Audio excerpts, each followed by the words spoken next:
En vivo. Muy buenas noches, queridos seguidores y amantes de la lectura. Soy Nardel Vera, mediador de lectura en el tambo del Hospital Especializado en Salud Mental, Julio Endara.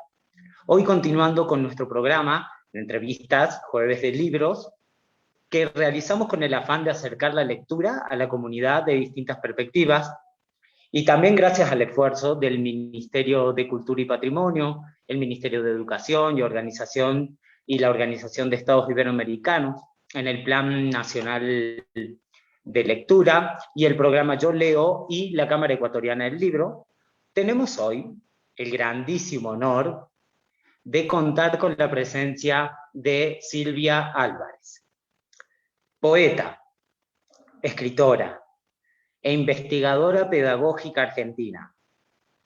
Ha publicado más de 40 obras en Argentina, Bolivia, Ecuador y España. Su producción aborda los géneros de poesía, cuento, novela y ensayo. Es autora de literatura infantil y de manuales y objetos culturales para niños, niñas y adolescentes. Entre 2003 y 2012 vivió en Bolivia, donde fundó la Fundación para el Estudio y Fomento Educativo en Latinoamérica, EFEL, con sede en La Paz. Entre el año 2014 y 2018 fue directora editorial de la editora Prolipa. Desde la fecha hasta la actualidad, coordina los talleres de escritura de la Casa del Poeta Agüero en Merlo, una hermosa ciudad, provincia de San Luis, Argentina. Bueno, bienvenida Silvia, para mí es más que un honor, es un gustazo realmente tenerte aquí. Muchísimas gracias por acompañarnos. Muchas gracias, muy buenas tardes a todas, a todos. Gracias por esta hermosa invitación. Muchas gracias. Sabes, como para comenzar a conversar, bueno, recién en unos minutos nos conversamos todos nosotros dos, me parece que somos muy conversadores en ese sentido. Entonces, para comenzar, me gustaría que me cuentes y nos cuentes sobre tu vida, que gira y giró en torno a la lectura, porque has dedicado una muy buena parte de tu vida a reflexionar sobre este proceso social, ¿no? La lectura en ese contexto, y has dedicado mucho a promoverlo. También le has dedicado a la creación literaria, ¿no? ¿Cómo se comienza a construir tu relación con la lectura? Bueno, lindísima pregunta. A ver, vamos a tratar de sintetizar. En realidad, mi relación con la lectura empieza de un modo bastante casero y doméstico, porque por un lado tuve una abuela paterna que me contaba cuentos, y por otro lado tenía dos abuelos maternos que el abuelo era tipógrafo de un periódico, y entonces le recibía siempre muchas revistas que no eran infantiles, el Tony, revistas Intervalos se llamaban, supongo que las habrán visto, y en la casa de ellos había un ropero lleno de revistas. Entonces cuando yo estaba con ellos en el verano, me la pasaba leyendo eso, que a veces incluso no era demasiado,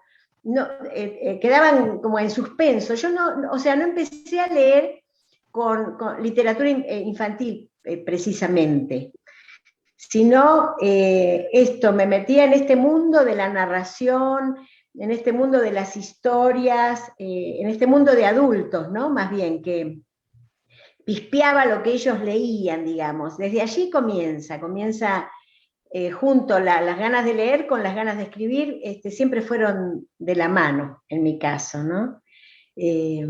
Sí, por eso tengo así como una ligazón muy entrañable. Lo mío no es académico, digamos, lo académico vino mucho después. Bien, y nombraste también a la escritura. ¿Podrías Sí, decir que fueron simultáneos ambos comienzos en tu vida, ambas prácticas en tu vida? sí, sinceramente sí. Un poquito más tarde la escritura, pero más o menos creo que un primer cuentito que yo armé, tendría 8 años, una cosa así, bien, bien chiquita, que era un cuentito así, como una fantasía de un mundo de enanitos que vivían entre los árboles. Entonces cuando de grande vi que salieron los pitufos, dije, eso era mi cuento, ese era mi cuento. Mirá, Pero bueno, después no, durante toda la infancia siempre fue como un recurso, ¿no? Tener un cuaderno, tener un lápiz y un papel, poder tomar nota y poder incluso sobreponerme a momentos difíciles de la familia a partir de la escritura. Es decir, la escritura me acompaña desde siempre, ¿no? Van de la mano, sinceramente. sí, claro, claro. Tal vez hasta te refieres a un modo de expresión, una singularidad muy particular tuya para expresarte, para contar y para entender las cosas que suceden, ¿no? Tal cual, tal cual. Creo, sinceramente, cuando doy talleres, hay un taller que me gusta mucho dar, que se llama La palabra como camino, que justamente aborda ese aspecto, Nardel. El- el- la escritura nos empuja a la introspección. Y yo la verdad que siento que es una herramienta poderosa de los seres humanos, que no siempre la aprovechamos bien, porque no siempre la escuela nos permite entender que esto es una herramienta poderosa, ¿no? Entonces, eh, realmente es una herramienta maravillosa donde uno puede encontrarse a uno mismo, eh, meterse a fondo en lo que es la vida, en lo que es la muerte. Es decir, escribir es una herramienta poderosa del pensamiento, creo yo, ¿no? Sí, sí, totalmente de acuerdo contigo. Te me adelantas un poco a lo que te quería preguntar justamente. Recién decías, lo académico vino mucho después, ¿no? Y justamente sabemos que tu relación con la lectura no se da solamente desde lo académico, sino también desde la práctica. Eh, Exacto. claro, ya que has dedicado grandes esfuerzos a promover este hábito, que era lo que estábamos hablando en este momento, ¿no? Sí. ¿Cómo crees tú que la promoción y la mediación de la lectura se convierte en un ámbito tan importante en tu vida? ¿Cómo la mediación se ha convertido en algo tan importante en tu vida?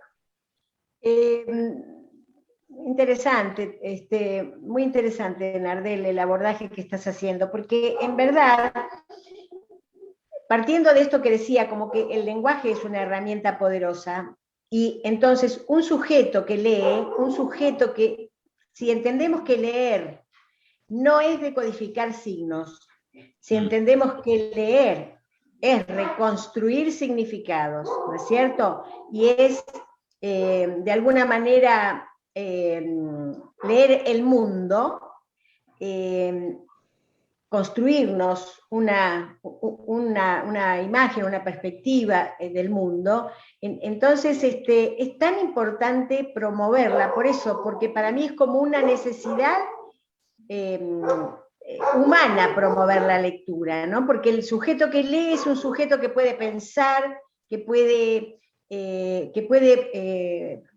sentir la necesidad de transformar lo que no le gusta, y de entender esto que estábamos hablando al comienzo, antes de comenzar la entrevista, y sentir que no somos solos, que no somos individuos aislados, ¿no?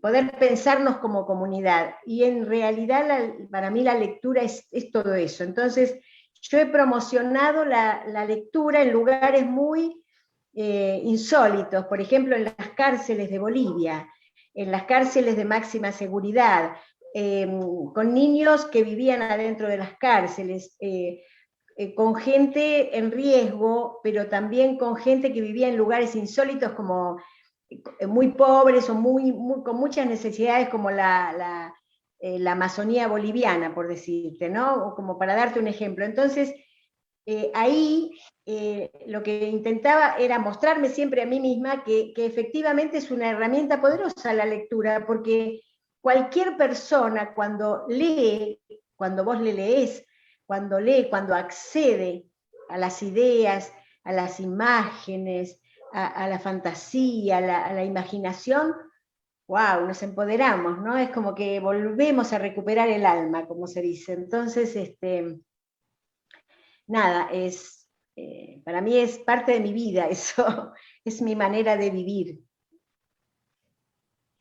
Claro, sí, y de llevar adelante todas tus actividades con un otro, ¿no? Con la otra edad, digamos, y poder. Me pareció muy interesante lo que dijiste recién sobre leer el mundo, porque claro, es como que el mundo no puede contarse a sí mismo si no es a través de nuestra escritura, ¿no? Y de nuestros Exactamente. cuentos y de nuestras historias, ¿no? Exacto. Me, Me gustó mucho leer tu obra, leí varias cosillas, varias cosas, y quería entrar un poquito a explorar tu beta como creadora literaria. Vamos de a poco porque realmente a mí al menos me emociona. Entonces, destacando, quisiera destacar una novela muy interesante, ya que desde la perspectiva de la niñez aborda una problemática bastante, vamos a usar esta palabra, densa. Estoy hablando de esta novela, Las Palomas Mensajeras, ¿no? Aquí le tengo, que me prestó mi amigo Sebas para que pudiera leer. Un libro hermoso, me encantó. Trata de una niña, Catalina, que junto a su abuela Cele vive una exploración íntima bajo la influencia de los acontecimientos provocados por la dictadura militar argentina. Así, a partir de la mirada de la infancia, que eso me voló la cabeza a mí personalmente, cómo desde sus palabras, desde esa niña, se puede vivenciar este suceso, a partir de la mirada de la infancia, se tratan temas fuertes, como el exilio, ¿no? Claro. Y la pobreza que devienen de este contexto, ¿no? Antes mencionado. Entonces, quisiera preguntarte, algo que te deben haber preguntado mucho, pero yo quiero saber, ¿cómo se concibió esta obra? Maravilloso. Bueno, para mí también es entrañable Las Palomas Mensajeras, porque además es un homenaje muy humilde a las abuelas de Plaza de Mayo y también a mis propios abuelos que como te contaba al principio, sin habérselo propuesto, influyeron mucho en mi mirada, ¿no? Y en ese mundo de la imaginación. Entonces, sucedió en Bolivia. Yo estaba en contacto justamente con niños y niñas en riesgo, porque y había empezado a trabajar en un proyecto educativo diferente, ¿no? Raro, para que los niños que vivían adentro de las cárceles pudieran salir y venir a una especie de granja educativa que construía ahí en La Paz, donde había llamitas, animales, vivero, todo era para aprender haciendo y disfrutar un poco de la vida, ¿no? Y ahí me acordé, o sea, estuvieron muy presentes mis abuelos, mis recuerdos con mis abuelos, y yo misma sentí que hacía un poco de ese rol, dirigiendo ese proyecto, ¿no? Entonces era como que era yo, era la nieta, pero también era la abuela, ¿viste? Fue así. Y de pronto empezó a salir solito. O sea, es una novela que no tuvo un plan previo. pero sí se basó en mis emociones, en mis vivencias, que yo deseaba mucho que estos niños no sé, disfrutaran de eso que yo había disfrutado con los abuelos, ¿viste? Y entonces ahí se conjugaron una serie de cosas, y bueno, se armó la trama muy rápidamente, y fue una novela de las que me llevó menos tiempo escribir, porque yo creo que tardé 1 año y medio, y suponte otro medio año de pensarla un poquito más, ¿viste? Corregir cuando dejamos de cantar, ¿no? Los escritores en general dejamos que la cosa decante un poquito, pero digamos que en 2 años ya estaba como redonda, porque había nacido no sé, te diría yo, como de una necesidad muy profunda de entender que el amor en acción hace milagros, ¿viste? Y yo sentía que quería transmitir eso que yo había podido sentir con el amparo de los abuelos reales que tuve, ¿no? Así que por ese lado vino. Ah, sí. No, sabes, me imaginé cuando me contabas, cuando dijiste era la niña y era Cele, Claro. me imaginé a Catalina con el delantal, ese delantal ¿No? que le entraba de todo a la abuela. Entonces sería algo así, ¿no? Catalina con Es, delantal.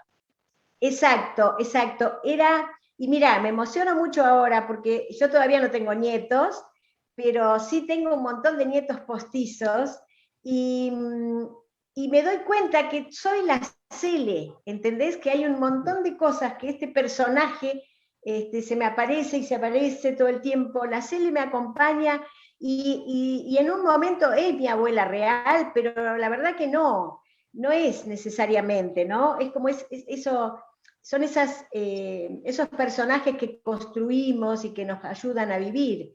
Bueno, es una bendición que uno pueda escribir esas cosas, ¿no? Yo digo, bueno, es un agradecimiento eterno a la vida que me permite tener esta herramienta de expresión. Eh, Porque está bueno esto de meterte adentro del personaje y sentir cómo te acompaña, ¿no? A lo largo de tu vida. Sí, sí, tal cual, tal cual. Bueno, si esta entrevista se nos alarga, va a ser por culpa mía, no tuya, porque yo te pregunto cosas. Muchas cosas me van quedando a medida que me vas contando, que bueno, me gustan mucho y que de alguna manera me gustaría que las comentemos. ¿Cómo no? Bien,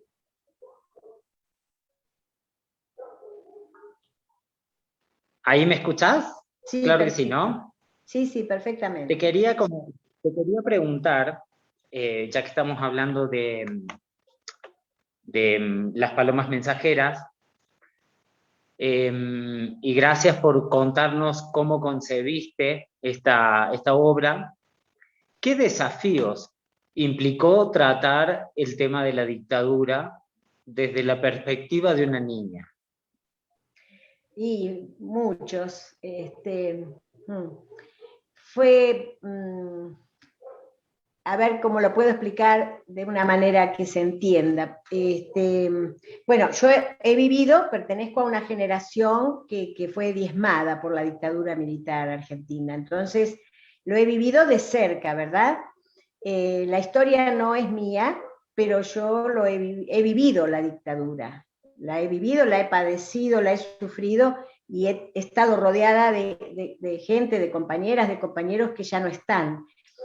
Y en algún momento fue parte de mi militancia el acompañar a las madres y a las abuelas. Entonces, estuve muy cerca de todo eso en los momentos de gestación, digamos, en los primeros momentos, en las primeras marchas, en las primeras vueltas, ¿no?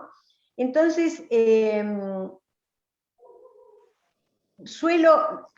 suelo recurrir a mi niña interior cada vez que algo me sobrepasa. Es decir, cada vez que vivo cosas demasiado tremendas, yo recurro a mi niña, porque mi niña es mucho más sabia que yo. Entonces, es como que recurro a esa niña, y esa niña nada, se ríe, se toma las cosas con humor, baila, o me hace pensar siempre esperanzadamente, ¿viste? Es tremendo, en medio del horror, ella aflora. Entonces, nada, me dejé llevar más por esas emociones que por racionalizar lo que iba a pensar el lector.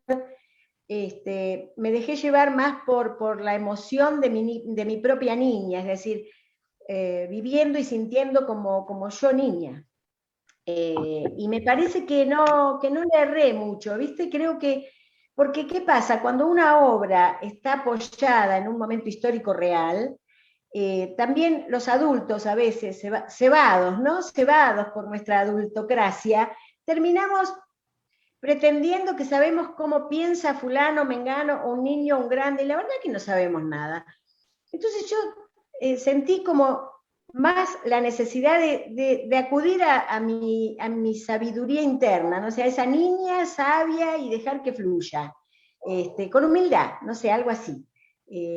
Así que bueno, eso, no sé si te sirve como respuesta. Sí, claro que sí, claro que sí. A mí me sorprendió mucho, en el mejor de los sentidos, lo digo, capítulo a capítulo, no dejaba de escuchar a la niña, que son tan importantes estas cuestiones que los adultos sí tenemos la pensadera, somos con la pensadera, nos levantamos con la pensadera todo el tiempo y hay que sacarse la pensadera, como le pasa en esta novela a Catita en un momento. ¿Sabes? Quería citar, para continuar, quería Sí. leer un fragmento de Las Palomas Mensajeras. Dice así, escuchen con atención. La abuela siempre piensa que los cuentos sirven para muchísimas cosas, para recuperar la fuerza y la salud cuando a una se le debilita, para mantener viva la memoria, para despertar la imaginación, para no perder de vista lo esencial que quiere decir lo importante, lo que está adentro y no se ve, y también para no tener miedo. A mí me encantan las palabras memoria, imaginación y esencial, porque son esenciales y las tengo anotadas a las 3 en me gusta. No hay mal que no cure un cuento bien contado y un buen caldo de gallina, dice siempre la abuela, y debe ser cierto, porque ella, en vez de remedios, cuando me duele algo, me cuenta 1 o 2 cuentos, según, y se me pasa.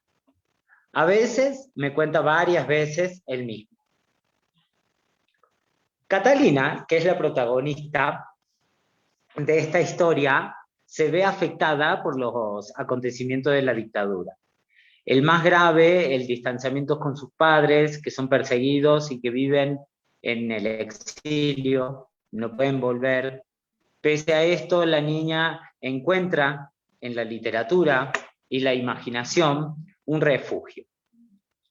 ¿Qué significa, quería preguntarte a ti, Silvia, qué significa la narrativa y el arte de contar historias para esta niña llamada Catalina? Es curativo, es curativo, es como una invitación a tranquilizarte, a encontrarte con esa esencia luminosa que somos todos los seres. Es un cuento bien contado, es invitarte a un abrazo gigante, ¿me entendés? Es darnos un enorme regalo, por eso es tan importante, ¿no? Que quienes nos estén escuchando o viendo en este momento tengan eso muy en cuenta. No importa a veces que el cuento, que vos tengas que ir a comprar libros y que sean de grandes autores, ojalá, sí, si los tenés mejor, pero en realidad todos podemos contarle un cuento al otro.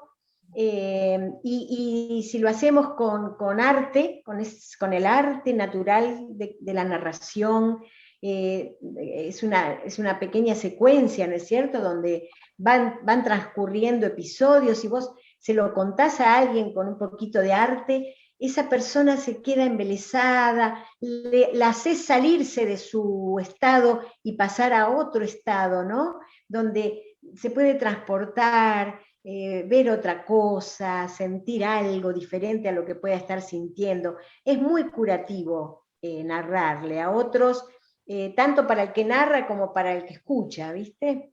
Yo creo que realmente es precioso, es un don que tenemos los humanos porque tenemos la palabra, lo que pasa es que la usamos mal, a veces la usamos para nada y perdemos mucho tiempo.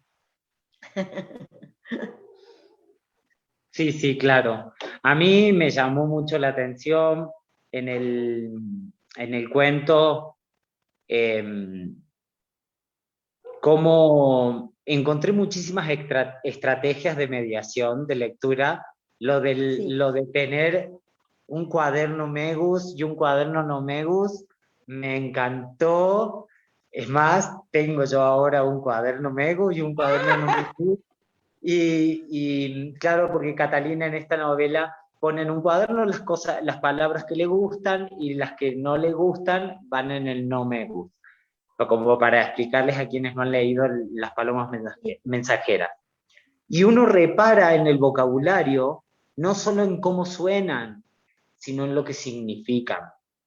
Claro. Como en el caso de auxilio y exilio, y todo se convierte en arte, en tu pluma, ¿no? Cuando describes las situaciones, ¿no?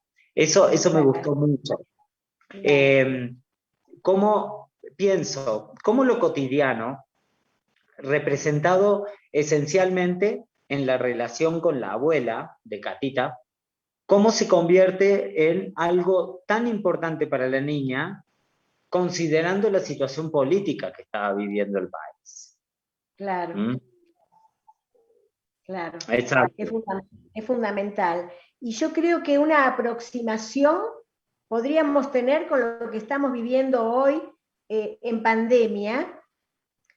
No, quizá ya este año donde están las cosas, ya andan vacunas circulando y ya hay una cierta movilidad, pero el año pasado, ese encierro obligado que tuvimos, este terror, ¿no? A contagiarse de algo que no se sabía muy bien qué era, que aún no se sabe muy bien qué es, esta soledad a la que fuimos condenados, ¿no? Por la situación, tiene algo fíjense que nos ha obligado a la introspección y a vivir incluso en nuestra propia casa cosas nuevas, porque de pronto si vos tenés que estar encerrado, no sé, 2 meses sin salir, empezás a mirar tus paredes y ves otra cosa, empezás a caminar tu casa, la empezás a revivir de otra manera, ¿no es cierto?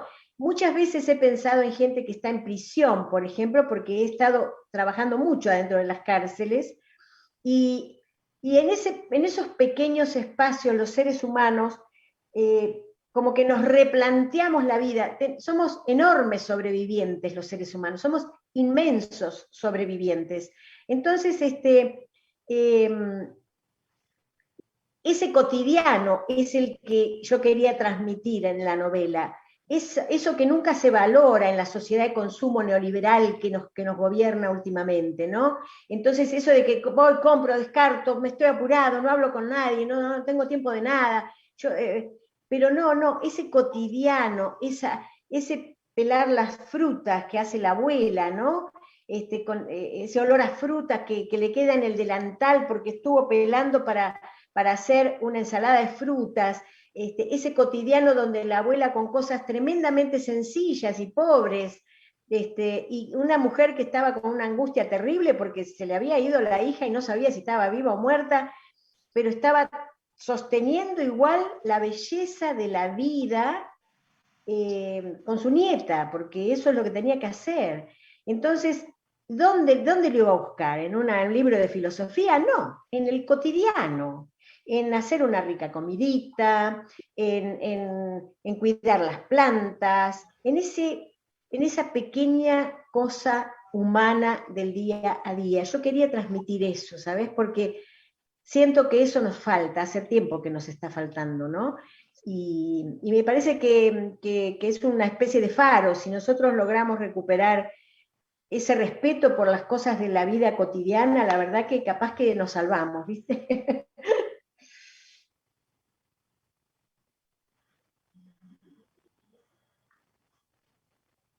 Sí, sí, sí, sí, la situación actual nos ha llevado mucho a valorar eso. Creo que está súper logrado en el libro desde mí. Yo tuve una abuela con ese delantal de las mil cosas, de los mil dolores, y, y sí creo que es eh, súper importante en la novela cómo podemos disfrutar de los momentos más importantes en realidad de la vida, ¿no? Porque ahí se van construyendo también las reflexiones, Claro, todo lo que piensa la niña lo va entendiendo a través de las cosas lindas de la vida, ¿no? Que nos puede ofrecer la vida y de también aceptar lo que va pasando día a día. Hay una parte, y ya vamos a dejar de lado esta novela que me encantó, pero hay una parte que Catalina le pregunta de qué se alimentan las cosas, y le pregunta entonces a la abuela de qué se alimenta la memoria. No. Y creo que, bueno, es justamente de estas cositas, exacto. el olor a canela, del sabor del mate, del ruido del fuego y la pava, o esas cosas que fueron esenciales para nuestra sobrevivencia en ese tiempo. Bueno, yo podría hablar toda la noche sobre esto. Bueno, vamos a dejarlo ahí y quiero hacer referencia ahora, eh, Silvia, a una colección de cuentos tuyos cuyo punto de encuentro descansa en el tema de la educación ambiental. Ujú, Pienso específicamente en la tortuga sabia, cada cual en ujú. su lugar, la bacteria loca, que la verdad que es muy contingente ahora por el tema del COVID, estábamos Sí, conversando, y las luciérnagas pintoras. sí. Todas tienen la virtud de abordar, digamos, de una manera muy amena para el público infantil temas difíciles de tratar. Sí, Básicamente porque son muy densos para ser explicados, ¿no? Quería preguntarte, ¿qué temáticas en específico abordás en estos libros? bien. Este cuento brevemente cómo surgió. Fue una editorial de Andalucía para todo lo que es la población andaluza en España, una editorial SEDMA creada por la avalada, creo que era, esto fue una solicitud de la Diputación de Málaga. Ellos querían generar una educación, vamos a decir, para tratar la basura con los niños. Entonces ellos habían lanzado así como tenían una preocupación para que los niños, las niñas pudieran entender cómo procesar la basura, cómo colaborar, separándola, etcétera. Y entonces, bueno, me convocaron yo había sacado en esa editorial, me habían publicado un libro de poemas infantiles, que se llamaba si no me acuerdo, no me equivoco, es por los caminos por la vereda del sol. Y bueno, entonces me convocaron y me dijeron, mira, nos gustaría trabajar con los distintos reciclados de papel, de material orgánico, de vidrio y no me acuerdo qué otra cosa era. Eh, y bueno, a ver si se te ocurre algo. Y les dije, miren, yo lo único que les puedo decir es que a mí no me gusta forzar un texto para que enseñe algo, digamos. Si yo pruebo, si me gusta la idea si me encanta imaginarme una bacteria loca que me gusta, me pongo y lo hago. Si les gusta bien y si no, bueno, pero pero no voy a hacer un manual, porque no era esa la idea, ¿no? Y bueno, y entonces me encantó porque me metí primero a investigar un poco, porque yo tampoco era experta en eso. Entonces, al investigar, ya estaba ahí despierta pensando en imágenes poéticas y cosas, y bueno, y entonces un día me empecé a reír mucho porque se me había ocurrido una bacteria que estaba loca, porque eh, estaba harta de que nadie, a todo el mundo podía jugar con una lombriz, o podía jugar con una araña, o podían hacer un cuento sobre una abeja, pero nunca a nadie se le iba a ocurrir hacer un cuento sobre ella, que era una bacteria. Entonces dije, bueno, a ver, ¿cómo hacemos? Y nada, me puse a jugar con la imaginación y surgieron estos libritos. Empecé con, digo la bacteria porque es el primero que les mandé un borrador, una cosa así. Me dijeron, ah, buenísimo, les gustó, y bueno, seguí. Así que así fue como surgió esta coleccioncita bueno, parece que fue trabajada por todos los niños andaluces. Yo no sé el resultado. Lo que no sé es si no volví a mirar eso para verificar si esa lectura sirvió de algo a nivel educativo, pero seguramente se habrán divertido un poco. Yo me divertí, y es más, claro, comienza la historia con el escritor que no quiere escribir un cuento sobre la bacteria, Exacto, ¿no? Y exacto. la Es eso bacteria que... se enoja y le dice, se escribe sobre todo el mundo y yo que estoy en todos lados, en realidad, porque estoy en el estómago, estoy en todos lados, ¿no? Claro, Nadie quiere hablar de las bacterias. Entonces, claro, me encantó, me gustó mucho, de verdad. me Y alegro. pensaba, ¿no? Cuando leía, también Las Luciérnagas Pintoras me gustó mucho. Y digo, ¿qué implica escribir sobre la temática ambiental en el marco que brinda la literatura infantil? ¿Qué te parece a ti? Bien. Bueno, implica esto que creo que te acabo de decir. Implica que el autor, la autora, juegue. Es decir, implica que podamos crear belleza a rajatablas. Porque en realidad yo creo que los temas, ¿no? Los temas en sí mismos, cualquier tema, uno podría escribir de cualquier tema, pero si uno se lo toma, a ver, si uno juega, si sos un autor, si sos un escritor, si sos un poeta, jugás con ese tema. Lo agarrás así como una pelota y empezás y nunca te lo tomás demasiado en serio. Por supuesto que sí, haces un trabajo serio en cuanto a entender del tema que estás hablando, pero no como si sos un escritor, finalmente sos una novelista, sos una poeta, ¿no? Sí, investigué lo que necesitaba saber para no decir cosas incorrectas, ¿me explico? Pero después el tema me tiene que atravesar a mí de otra manera, me tiene que atravesar eh, estéticamente, me tiene que producir emociones, y bueno, y cuando eso sucede, me parece que ahí sí es convocante, ¿viste? Es convocante. Entonces yo creo que sí podemos, que sí hay que hablar de temas, se puede hablar de temas, pero tiene que ser así, ¿no? Jugado desde el arte, porque si lo jugamos desde el manual, no es convocante, no es convocante. Eh, Eso, ¿no? Como diferenciar un poquito el arte de lo que no es arte. Sí, entiendo. ¿Cómo fue tu respuesta frente a la propuesta? Dijiste, no, o sea, yo voy a escribir algo que me parece que es lindo y que seguramente repercute en muchas aristas y perspectivas desde muchos flancos a quien lo Claro, lea. Y no claro. solo poner el mensaje con, ¿no? No, Lo que se quería decir en la claro, campaña.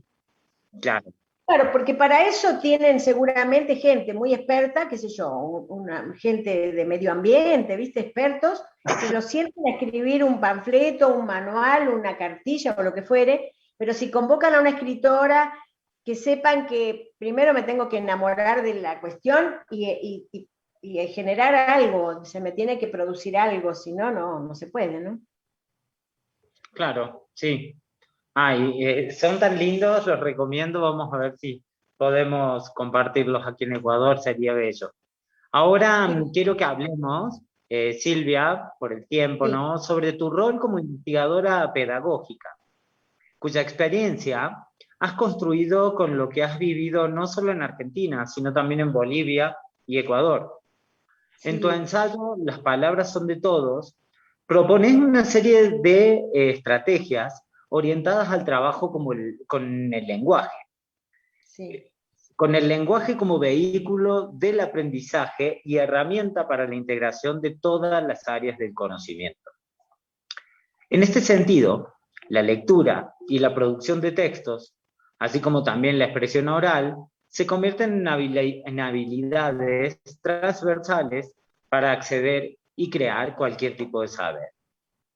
¿Cuál es la importancia del lenguaje y su enseñanza pensando en cualquier ámbito del saber?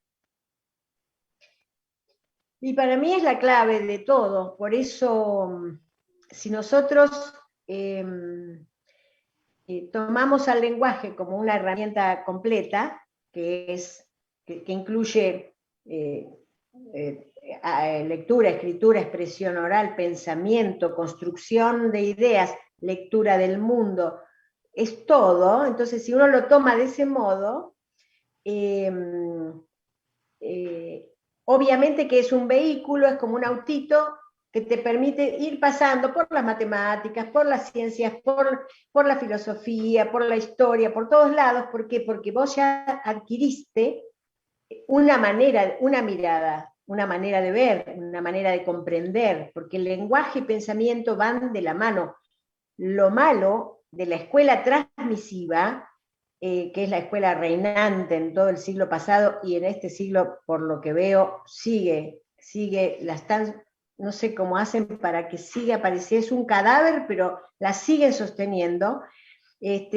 La escuela sigue presentando el lenguaje como un conjunto de signos, sigue presentando el lenguaje como una cuestión de gramática separada del contenido.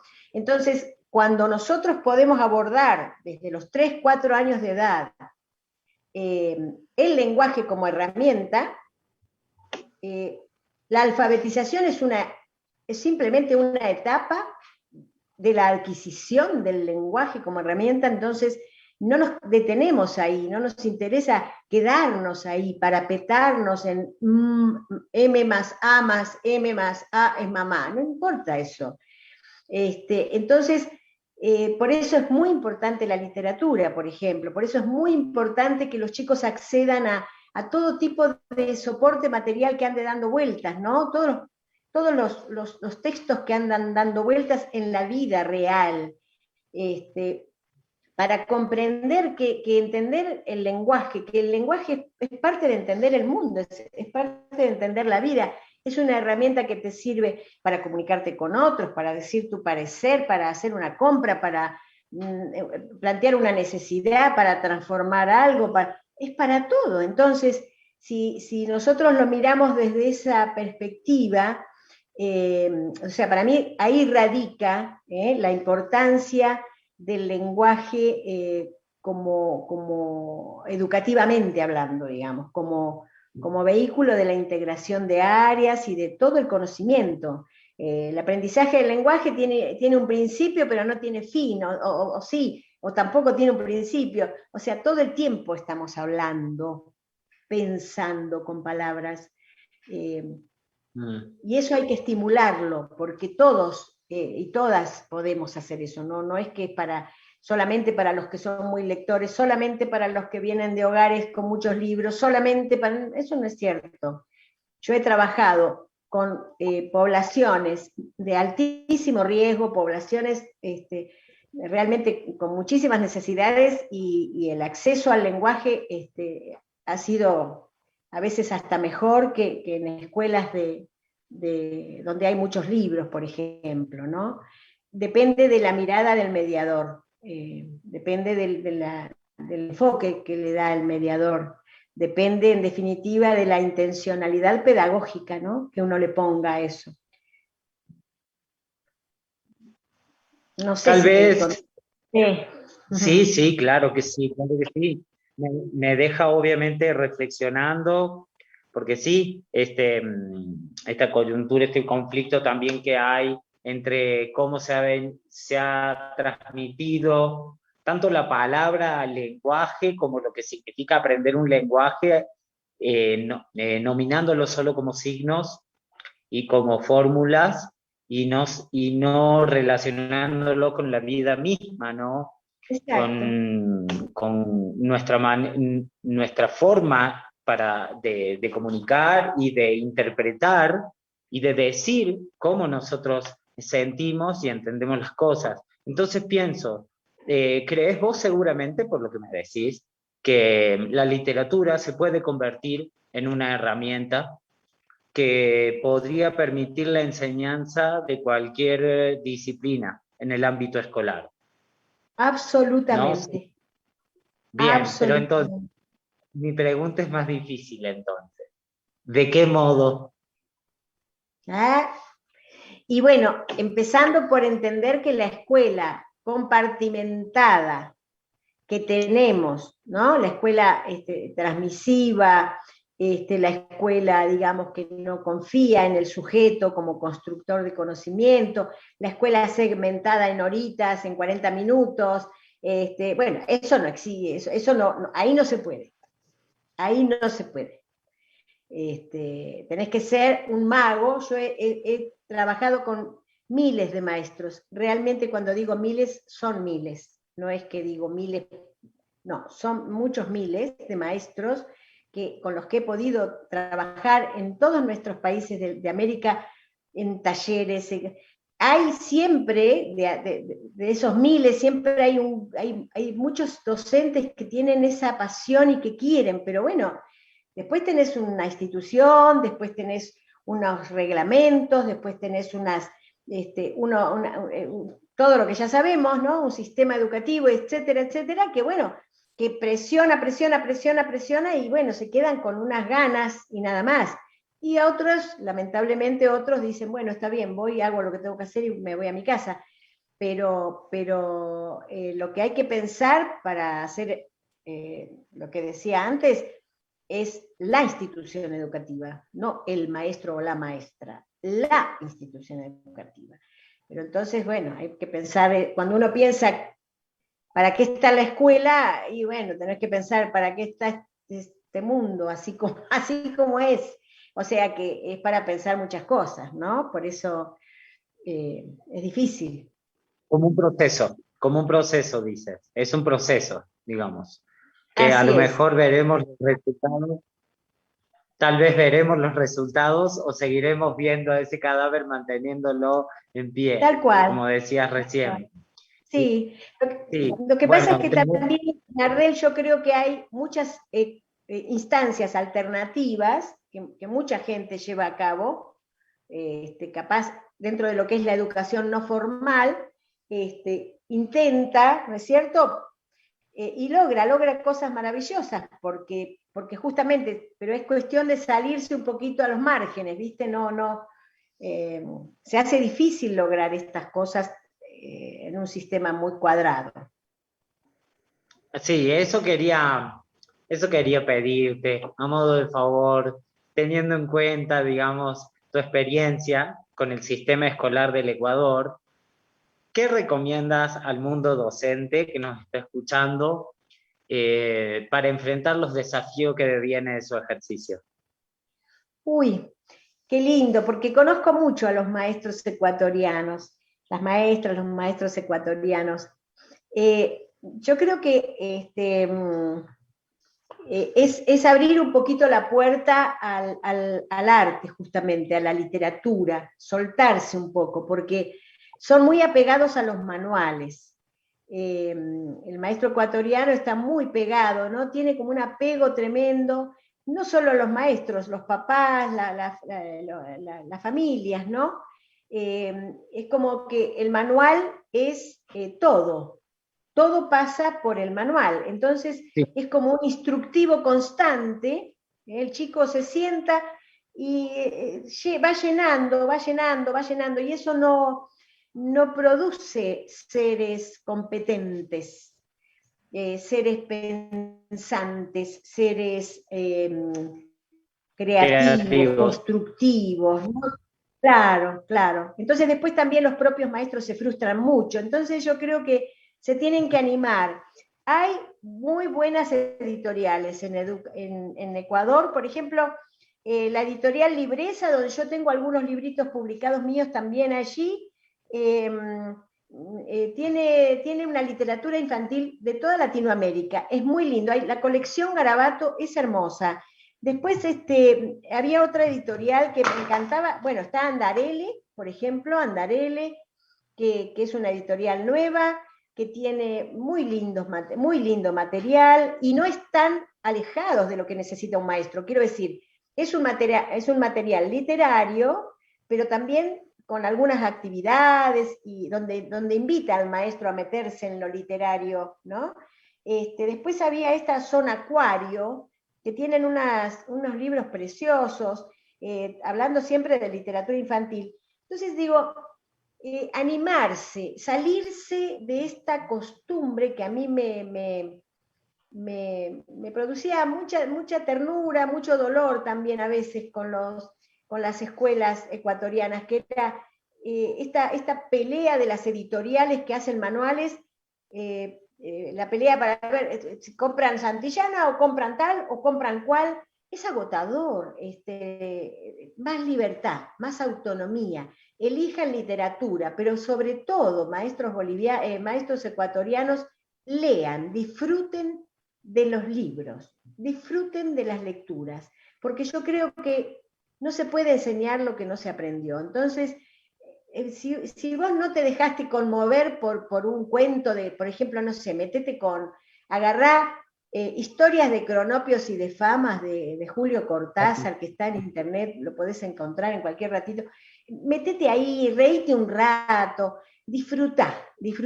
Si vos disfrutás, vas a entender qué es lo que tenés que llevar al aula para que el otro también disfrute, ¿no? Porque creo que eso es lo que le pasa al maestro ecuatoriano, está como muy encorsetado, me da la impresión, porque bueno, hay toda una sociedad que quiere que el chico termine el manual de la página 1 a la 355, sin saltearse ninguna página.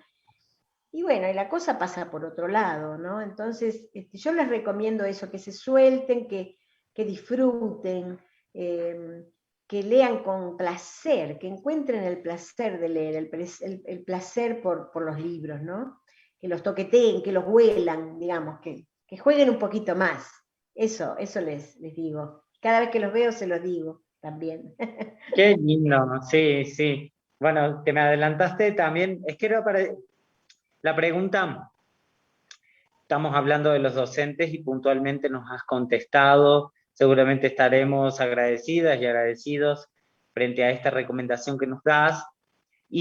Pero ¿podrías recomendar uno o dos títulos a quienes nos dedicamos a la mediación lectora? ¿Qué te parece que tendríamos que tener en cuenta?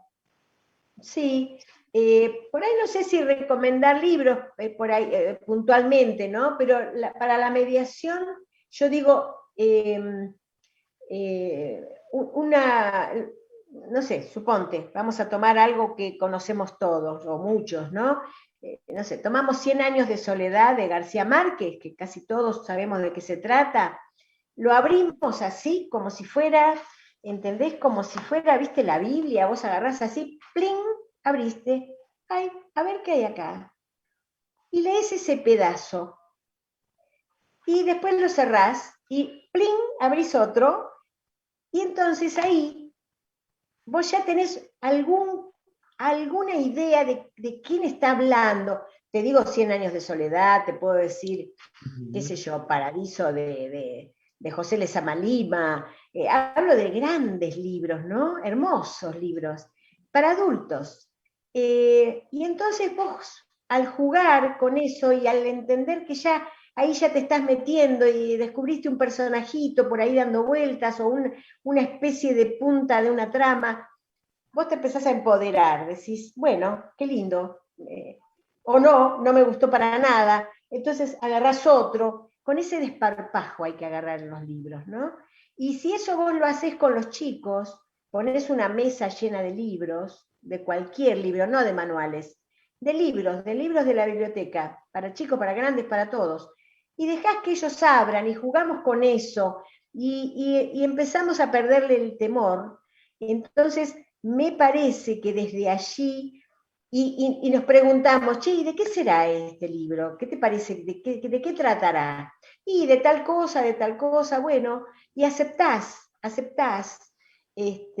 lo que el otro te diga, porque no importa la verdad, importa ese acceso, ¿no? Entonces yo creo que para poder mediar, justamente para generar en el otro el espíritu lector, nos hace falta el desparpajo, el juego con los libros, ¿no? El no tener los libros difíciles, los libros fáciles, porque yo puedo agarrar ahora, por ejemplo, no sé si tenemos tiempo, pero si yo agarro ahora cualquier libro de mi biblioteca, un libro de filosofía, lo abro así, seguro que hay una frase que yo entiendo y que vos entendés y que un niño también podría entender. Quiero decir, hay que amigarse con ese objeto cultural tan importante que es el libro, ¿no? Eh, y para eso me parece que Cierto, tenemos que sí. hacerle abordajes un poquito más confianzudos, algo así. Qué lindo, muchas gracias. Bueno, para concluir, te voy a seguir preguntando, Silvia, porque no te quiero dejar ir, pero para concluir, a mí me gustaría saber, y seguro quienes nos escuchan también, nos están viendo, ¿qué has estado leyendo tú últimamente? Bueno, justamente nombré a Lezama Lima porque estaba leyendo a Lezama Lima, releyendo. Soy muy relectora. Estuve releyendo la pedagogía de la esperanza de Freire porque les quería dar a un grupo de alumnos de taller que tengo, les quería dar unas partecitas de ahí.